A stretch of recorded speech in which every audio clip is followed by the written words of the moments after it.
নমস্কার বন্ধুরা, রিক্তা রান্নাঘরে সবাইকে স্বাগত। আজকে রেসিপি ম্যাগির পকোড়া। চলুন শুরু করি, আপনারা দেখতে থাকুন। সবার প্রথমে আমি ম্যাগিটাকে সেদ্ধ করে নেব। দিয়ে দিচ্ছি জল, ম্যাগিটাকে সেদ্ধ করে নিচ্ছি। ঢাকা চাপা দিয়ে ম্যাগিটাকে সেদ্ধ করে নেব। ম্যাগির পকোড়া করার জন্য আমি কী কী উপকরণ নিয়েছি একটু দেখুন। নিয়েছি ক্যাপসিকাম, পেঁয়াজ কুচি, গাজর কুচি, কাঁচা লঙ্কা কুচি আর নিচ্ছি একটু চিজ। চলুন শুরু করি। আমাদের তো এখানে খুবই জল হচ্ছে, বৃষ্টির দিনে পকোড়া খেতে খুবই ভালো লাগে। একবার বানিয়ে দেখবেন, আশা করি আপনাদেরও ভালো লাগবে। ম্যাগি সেদ্ধ হয়ে গেছে, আমি আবার ঢেলে নিচ্ছি।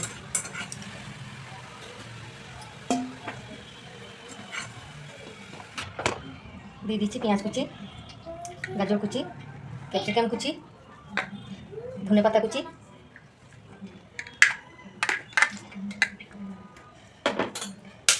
দিচ্ছি একটা ডিম, দিচ্ছি নুন স্বাদ মতন, গরম মশলা গুঁড়ি, হলুদ গুঁড়ি, জিরে গুঁড়ি, ধনে গুঁড়ি, দিচ্ছি কাশ্মীরি লঙ্কা গুঁড়ি, দিচ্ছি ম্যাগি মশলা আর দিচ্ছি একটু চাল গুঁড়ি। চাল গুঁড়িটা দিলে পকোড়াগুলো খুব মুচমুচে হবে। সব কিছু আমি মাখিয়ে নিচ্ছি। সব কিছু উপকরণ ভালো করে মাখিয়ে নিচ্ছি। আর আমি পকোড়াগুলো তৈরি করে নেব। একটু তেল নিয়ে নিচ্ছি বন্ধুরা।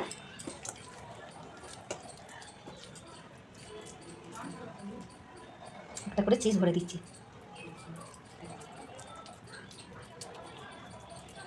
কীরকম করে সব পকোড়াগুলাই আমি তৈরি করে নেবো। একটু ম্যাগিতে গুলিয়ে দিচ্ছি।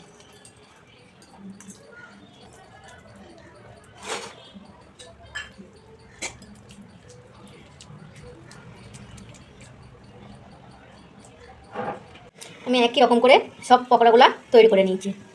দিচ্ছি সাদা তেল। তেলটাকে ভালো করে গরম করে নেব। তেল গরম হয়ে গেছে, আমি একটা একটা করে পকোড়াগুলো সব ভেজে নেব।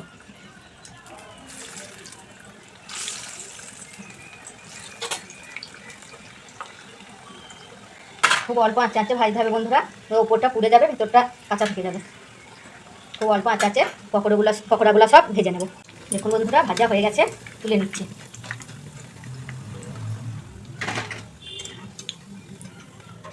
একই রকম করে সবগুলি ভেজে নেব।